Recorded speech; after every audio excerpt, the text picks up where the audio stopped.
बघा, कुणाच्या घरचं अन्न खाऊ नये असं शास्त्रात सांगितलेलं आहे. का? माणसं वेगळी, प्रकृती वेगळी आणि त्याचा स्वभाव वेगळा आणि त्याचा व्यवसाय वेगळा. आणि त्याचा जसा स्वभाव असेल, त्याचा जसा व्यवसाय असेल, तसं ते अन्नात रूप येतं. बघा, रामदास स्वामी एक वेळेला एक चोरांना काय सांगितलं, रामदास स्वामीला माझ्या घरी जेवण करायला या, तुला आग्रह करायचा. आणि मग त्या आग्रह खातर रामदास स्वामींनी काय केलं, त्याच्या घरी जेवण करायला गेले.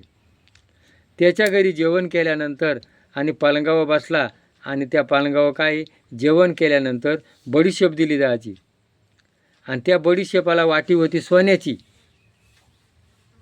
पण त्या चोराचं, त्या दरोडेखोराचं अन्न खाल्यामुळं रामदास स्वामीची बुद्धी बदलली आणि त्यांनी काय केलं, ती सोन्याची वाटी त्याच्या झोळीमध्ये टाकली. आणि ज्या वेळेला रामदास स्वामी घरी गेले, घरी गेल्यानंतर त्यांनी बघितलं, याला आपण तर एवढा परमार्थ करतो आणि आपण काय केली, चोरी केली. काय केली, सोन्याची वाटी आणली. आणि मग त्यांनी काय केलं, घशात बोटं घातले, तोंडात बोटं घातले आणि वांत्या केल्या.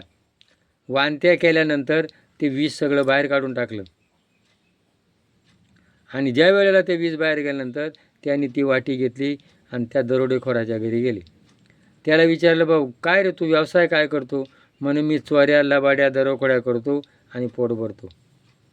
बघा, दरोडेखोराचं अन्न खाल्यामुळं रामदास स्वामीसारखी बुद्धी बदलली, तर आपली बुद्धी बदलायला काय वेळ लागणार नाही. म्हणून कुणाच्या घरचं अन्न खाणं आणि हॉटेलचं अन्न खाणं. आता प्रत्येकानं ध्यानात धरा, आपण काय करतो, हॉटेलामधून वडापाव आणतो, घरातले माणसं म्हणतो वडा घरी करा, घरी खा, पण हॉटेलचं अन्न खाऊ नका. त्या हॉटेलच्या अन्नावर आणि प्रत्येकाचं नजर गेलेली असती, त्याच्याकडे पैसा नसता आणि त्याचा आत्मा त्यात गुंतलेला असतो. म्हणून हे बाहेरचं अन्न आरोग्याला विघात आहे. आणि घरची मिरची भाकर खा. पूर्वीचे लोक घरची मिरची भाकर खात होते, हॉटेलचं अन्न खात होते आणि ते निरोगी जगत होते. आज हॉटेलचं खाण्यामुळं, हे बाहेरचं अन्न खाल्यामुळं प्रत्येक माणसाला आजार आहे आणि दवाखान्यात जातो.